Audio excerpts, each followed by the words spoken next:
정부가 오늘 김동연 경제부총리 주재로 첫 혁신성장 관계장관 회의를 열고 향후 방향에 대해 의견을 나눴습니다. 정부는 매달 한 차례 이상 관계장관들이 모여 혁신성장을 위한 구체적인 해법을 논의하기로 했습니다. 취재기자 연결해 자세한 내용 들어보겠습니다. 김한진 기자. 네, 정부 서울청사입니다. 네, 혁신성장이라는 이름을 달고 장관들이 모인 회의는 오늘이 처음이죠?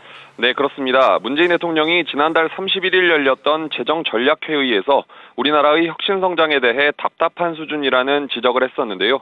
문 대통령의 이 발언은 문재인 정부의 경제정책, 이른바 제이노믹스의 3대 정책인 소득주도 성장과 공정경제, 그리고 혁신성장 가운데 혁신성장이 지난 1년 동안 가장 미흡한 행보를 보여왔던 데 따른 질책 성격이라는 해석이 많았는데요. 이런 대통령의 지적에 대해 정부가 적극적인 대응을 시작했다는 뜻으로 보입니다. 네, 그러면 오늘 회의에서는 어떤 내용들이 다뤄졌나요? 네, 한마디로 요약하면 혁신성장을 위해 정부가 열심히 노력하자라는 정도로 정리가 되는데요.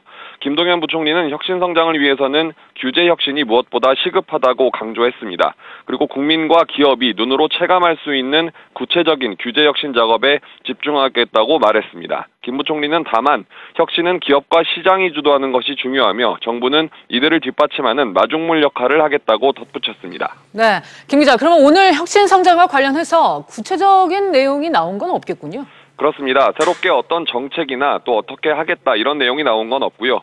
이미 나왔던 내용들이긴 합니다만 8천억 원 규모의 창업 예산을 조기 집행하고 혁신모험 펀드 투자 등을 통해 올해 목표로 잡은 12만 개 이상의 신설 법인이 만들어지도록 하겠다는 내용 정도가 거론됐습니다.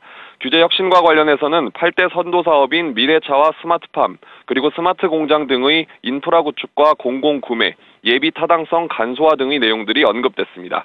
지금까지 정부 서울청사에서 SBS CNBC 김한진입니다.